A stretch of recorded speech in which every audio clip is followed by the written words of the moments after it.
Najran থেকে ৬০ জন খ্রিস্টান পাদ্রী বিশ্বনবীর সাথে দেখা করতে এসেছিলেন। মদিনার বাজারে তারা দাঁড়িয়েছে।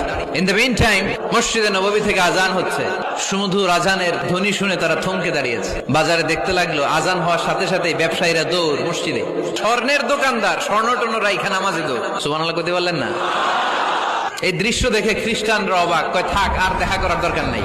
কিভাবে মুহাম্মদ সাল্লাল্লাহু আলাইহি ওয়াসাল্লাম গোটা বিশ্ব কবজায় এনেছে এই দৃশ্যই দেখে আমরা বুঝতে পেরেছি। তারপর অনেকে বললো এত দূর থেকে এসেছি মিটিংটা করে যাই। জোহরের নামাজের পর তাদের দুধ যেয়ে বললো খ্রিস্টান পাদ্রী এসেছে ৬০ জন। বিশ্বনবী বিপাকে পড়ে গেলেন, হায় হায় কই বসতে দিব, আমার তো তাদের মতো রাজপ্রাসাদ নাই। এক সাহাবী বললেন, ইয়া রাসূলুল্লাহ পাহাড়ের পাশে ছায়া আছে, চলেন ওইখানে বসি।